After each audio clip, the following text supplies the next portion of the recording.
Hi, my name is Ellen Leibowitz, and for my post-quiz tutorial 3, I'm going to demonstrate how to do problem 19.p.67 from this book.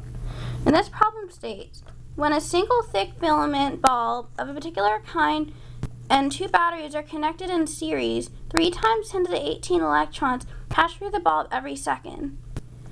When two batteries connected in series are connected to a single thin filament bulb, with filament made of the same material and same length as that of the thick filament bulb with smaller cross-section, only 1.5 times 10 to the 18 electrons pass through the bulb every second. And in part A, it asked me, in the circuit shown in figure 19.86, or shown up here, it asked me how many electrons per second flow through the thin filament bulb. So the first thing I did was use the numbers we were given in the problem for little I, which is the 3 times 10 to the 18 electrons per second passing through the thick filament bulb, and the 1.5 times 10 to the 18 electrons passing through the thin filament bulb every second.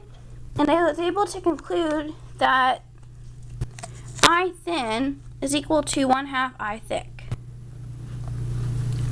And using the equation for little I is equal to NAV, we know that little I is proportional to A, so we can conclude that A thin is equal to 1/2 A thick.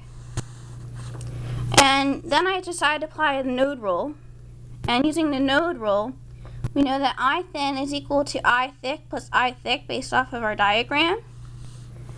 And so we know that little I thin is equal to 2 I thick. And so that means using the proper values in the little I equation, NA thin UE thin is equal to 2NA thick UE thick. And so from knowing the value of I thick with respect to I thin, we can replace the value of this equation for I thin with 1/2 I thin. And so we have 1/2 A thin E thin is equal to 2 A thick E thick. And so we know that E thin is equal to 4 E thick. And then now I'm going to apply the loop rule from the given circuit.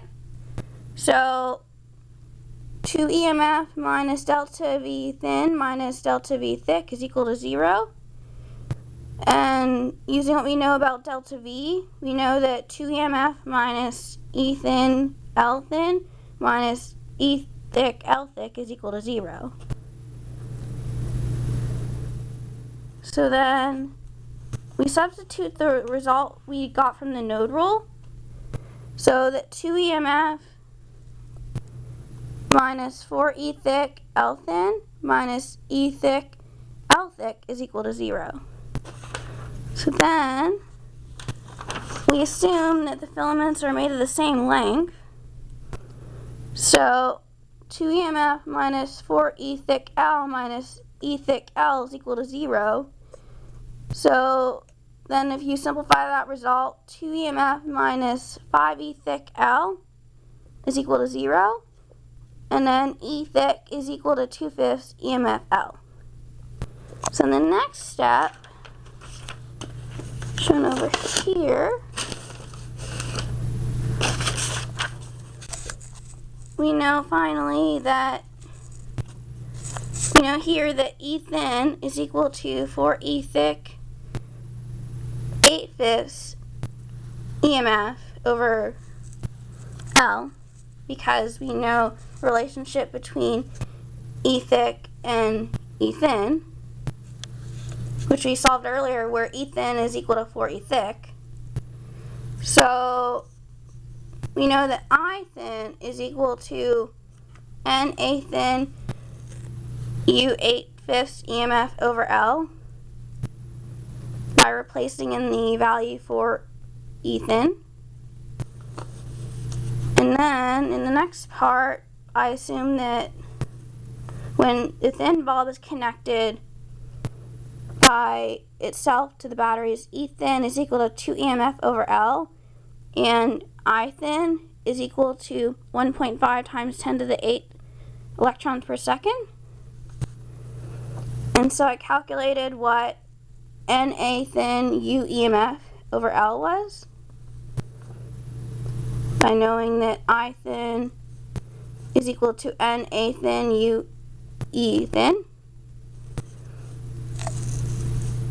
And you simplify this and plug in all the values that we know.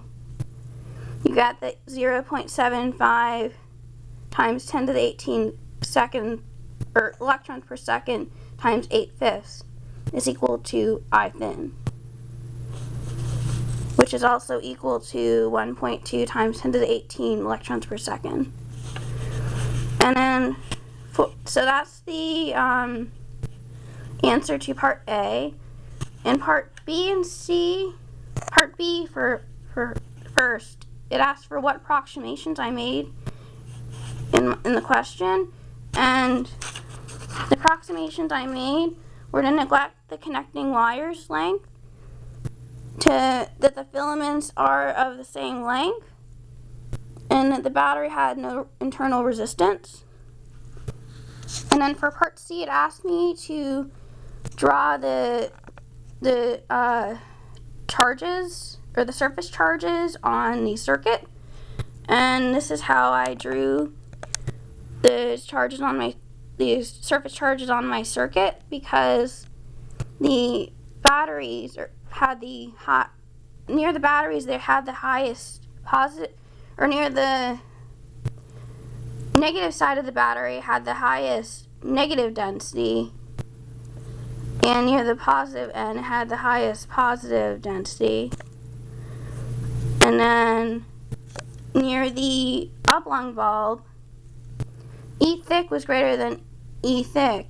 E thin was greater than E thick, so I drew more negative surface charges near the oblong bulb, and I drew a couple of positive charges near the